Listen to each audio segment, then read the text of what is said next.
আল্লাহর প্রতি পূর্ণ ভরসা রাখতে হবে। ইব্রাহিম আলাইহিস সালামের মতো, হাসবি আল্লাহ ওয়া নি'মাল ওয়াকিল, কোনো সমস্যা নেই, আল্লাহ আমার সাথে আছেন, তিনি আমাকে পথ দেখাবেন ইনশাআল্লাহ। মুসা আলাইহিস সালামের মতো, কাল্লা ইন্না রাব্বি মাইয়া সায়াহদিন, তার বাহিনী বলছে, মানে বনু ইসরাইল বলছে, পিছনে ফিরআউনের বাহিনী, সামনে লোহিত সাগর, ইন্না লামুদরাকুন, আমরা ধরা পড়ে গেলাম। আর মুসা আলাইহিস সালাম বলেন, কাল্লা, কখনো নয়। ওই রকম সিচুয়েশনে তিনি বলছেন, কাল্লা, কখনো নয়, ইন্না রাব্বি মাইয়া সায়াহদিন, আমার রব আমার সাথে আছেন, তিনি আমাকে পথ দেখাবেন ইনশাআল্লাহ।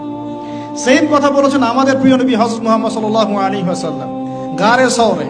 আবু বকর সিদ্দিক বলছেন, উপর থেকে তারা আমাদেরকে দেখে ফেলবে। তিনি বলছেন, না, লা তাহজান, তুমি দুশ্চিন্তা করো না, ইন্নাল্লাহা মা'ানা, আল্লাহ আমাদের সাথে আছেন। এই তাওয়াক্কুল, আল্লাহর প্রতি এই পূর্ণ তাওয়াক্কুল যার থাকবে, ইন্নাল্লাহা ইউহিব্বুল মুতাওয়াক্কিলিন, আল্লাহ পাক এই তাওয়াক্কুলকারীদেরকে আল্লাহ পাক ভালো রাখেন। ফালিয়াতাওয়াক্কালিল মুতাওয়াক্কিলুন, আল্লাহর প্রতি ভরসাকারীরা যেন আল্লাহর প্রতি ভরসা রাখে। তো এখন এই জন্য আমাদের প্রয়োজন ভাই এই কয়েকটা বিষয়। আমাদের সবার আগে দরকার একটা ওহীভিত্তিক জ্ঞানের বিপ্লব, ওহীভিত্তিক জ্ঞানের বিপ্লব দরকার। পাশাপাশি দরকার আমাদের সুন্নাহ ভিত্তিক জীবনযাপন, আমাদের দরকার একটা হালাল অর্থনীতি। 4 নম্বর আমাদের দরকার আদর্শ ইসলামী পরিবার। 5 নম্বর দরকার সৎ কাজে আদেশ, একই সাথে অন্যায় কাজে নিষেধ। দরকার উলামায়ে কেরামদের মধ্যে ঐক্যের প্ল্যাটফর্ম ক্রিয়েট করা, উম্মাহকে আর ভাগ না করা, যথেষ্ট হয়েছে। এগুলো বন্ধ করেন আল্লাহর ওয়াস্তে। আমরা দেখিয়ে দিয়েছি আমরা কিভাবে বিভক্ত হতে পারি, নাউজুবিল্লাহ। তো দরকার আমাদের মধ্যে হৃদ্যতা, মহব্বত, ভালোবাসা, সালাম বিনিময়, একটা ঐক্য। তারপরে দরকার বড়দের কথা শুনে চলা, উলামায়ে কেরাম থেকে ডিটাচ না থাকা, বরং তাদের সাথে সম্পর্ক রেখে আমরা এখন মাহফিল নেই সরাসরি অফিসিয়ালি।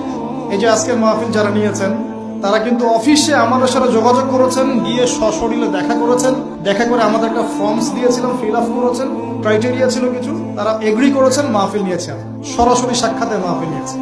তারপরে আমাদের অফিসিয়াল 3টা নাম্বার আপনারা আমাদের পেজে দেখবেন, আমাদের পেজে গিয়ে দেখবেন 3টা নাম্বার দেওয়া আছে, নাম মেনশন করে দিচ্ছি। এক ভাইয়ের নাম জহিরুল ইসলাম নাম দেওয়া আছে, এক ভাইয়ের নাম দেওয়া আছে জাকারিয়া, এক ভাইয়ের নাম দেওয়া আছে মুজাহিদুল ইসলাম। এই 3টা নাম্বার এবং নাম ছাড়া কোনো নাম্বার থেকে আমরা মাহফিল নেই না। ফর্মসগুলো ফিল আপ করা হয়, সাবমিট করে, আমরা অফিসিয়ালি যাচাই বাছাই করে দেখি কোন মাহফিলগুলো আমরা নিব, কোনগুলো নিব না।